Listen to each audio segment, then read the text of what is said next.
আমারে কইলো বাচ্চা হইতে দেরি হইব। আমি কইলাম এত ডাক্তার থাকতে দেরি হইব কেন? প্রয়োজন হলে আরো 2-3 জন মিলে চেষ্টা করেন। আসসালামু আলাইকুম। শ্বশুর আব্বা আমারে এসে কইলো তোমার শাশুড়ি তো টেনশনে একবারে মৃত্যু পথযাত্রী। আমি কইলাম যাত্রা শুভ হোক।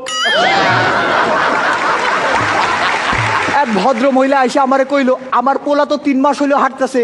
আমি কইলাম হায় হায় ওরে আটকান, বহুদূর তো চলে গেছে।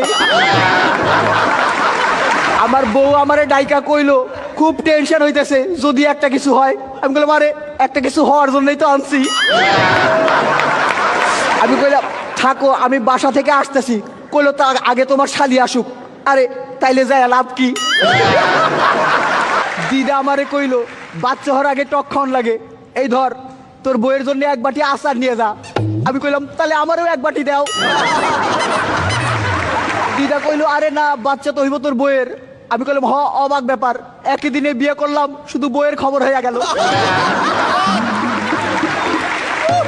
বউ কইলো বাড়িতে নতুন অতিথি আসতেছে, শুনে খুব আনন্দ পাইলাম। পরদিন দেখি শ্বশুর শাশুড়ি চলে আসছে।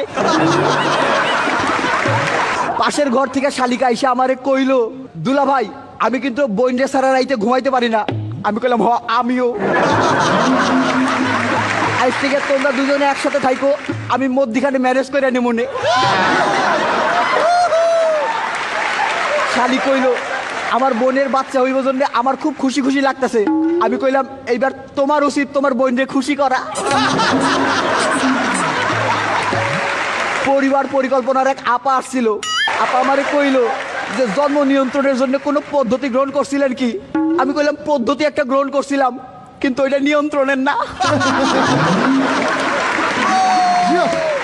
আপা আমার বউরে কইলো যে এই সময় ভালো মন্দ খাওয়া দরকার, আপনার কি খাইতে সবচেয়ে ভালো লাগে? আমি কইলাম ওই একটা খাবারের নাম কয়া দাও। ওইটা কইও না।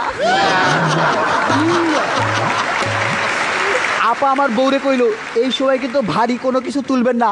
আমি কইলাম আমার ওজন খুব একটা বেশি না।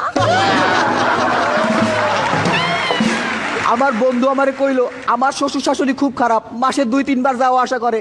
আমি কইলাম আমার শ্বশুর শাশুড়ি খুব ভালো, সেই 5-6 মাস আগে আসছিল আর যায় নাই। আমি যাই শ্বশুর শাশুড়ি কইলাম আপনারা বাড়ি যাইবেন কবে? কইলো নাতি নাতির মুখটা দেখে যাবো না। আমি কইলাম ঠিক আছে 2-3 দিনের মধ্যে একটা ব্যবস্থা করতেছি। হানিমুন থেকে ফিরেই তো বউরে হাসপাতালে পাঠানো যায় না, লোকজন কি মনে করবো, তাই বিস্তারিত একটু কইলাম। শালিরে করে রিক্সায় করে হাসপাতালের দিকে আসতেছিলাম। শালি আমার জড়াই ধরে কইলো আমার খুব টেনশন হইতেছে। আমি আরো শক্ত করে জড়াই ধরলাম, আমার টেনশন তো বেশি। হাসপাতালে ঢুকতেই ডাক্তার রে দেখা বুকটা ধীপ ধীপ করতেছিল। মাইয়া ডাক্তার রে। ডাক্তার আপা আমারে কইলো বাচ্চা হইতে দেরি হইব। আমি কইলাম এত ডাক্তার থাকতে দেরি হইব কেন? প্রয়োজন হলে আরো 2-3 জন মিলে চেষ্টা করেন। টেনশনে কাঁপতেছিল আমার হাত, নড়তে লাগলো আমার চোখ, গরম হয়ে উঠলো মাথা। আমি দোয়া করলাম যে বাচ্চা জানি দেখতে আমার মতো হয়, দুষ্টুর প্রতিবেশীর তো অভাব নাই। এমন সময় নার্স আইসা কইলো আপনার একটা ছেলে সন্তান হয়েছে। আমি কইলাম এত চেষ্টার পরে একটা? দাঁড়ান বউরে খবরটা দিয়ে আসতেছি। যাই বাচ্চারে তো দেখে অবাক, এতদিন পরে হইলো তাও এত ছোট। এই বাচ্চারে পাল্টাই দেন, লিক হয়ে গেছে। বাচ্চার মুখ দেখে তো অবাক, একবারে দাদুর মতো। আরে দাঁত ছাড়া যে। শালি কইলো এই যে বাচ্চার চোখ 2টা একবারে আমার বোনের মতো, কান 2টাও একবারে আমার বোনের মতো, আর যে একটা কইলো না ওইটা তো আমার মতো। আমি নাকের কথা কইতেছিলাম। আমার যে ছেলে সন্তান হয়েছে এইটা শুনেই বিশ্বাস করেন। একটা ছোট্ট প্রমাণ আছে কিন্তু তা দেখাতে পারবো না। আরে ছবিটা যে নিয়ে আসি নাই। শ্বশুর শাশুড়ি কইলো একটা ভালো ছেলে খুঁজতেছি, ছোট মেয়েটার এবার বিয়ে দিয়ে দিব। আমি কইলাম আরেকটা ভালো ছেলে খুঁজেন, আমার দ্বারাও বিয়ে দিব।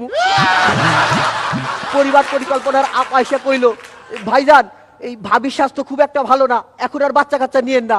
আমি কইলাম তা ঠিক আছে, কিন্তু যাদের স্বাস্থ্য ভালো তারা তো আর শুনবো না। বলে শোনেন, 2 বাচ্চার মধ্যে দূরত্ব রাখা দরকার। আমি বললাম ঠিক আছে, বাচ্চা আরেকটা হইলে 2টারে 2 জায়গায় পাঠাই দেবো। বলে শোনেন, বাচ্চার পুষ্টির জন্য মায়ের ভালো মন্দ খাওয়া দরকার। আমি বললাম এই তো মেয়ে মানুষ বলে পক্ষপাতিত্ব করলেন। ছেলে হলে বলতেন বাচ্চার পুষ্টির জন্য বাবার ভালো মন্দ খাওয়া দরকার। আর সারাদিন ধরে বউ বলতেছে আজ পারফরমেন্স যেন ভালো হয়। আমি কইলাম অনেকদিন পর তো, ঠিক আছে চেষ্টা করুম নেই। আজকের মতো আসতেছি, আসি।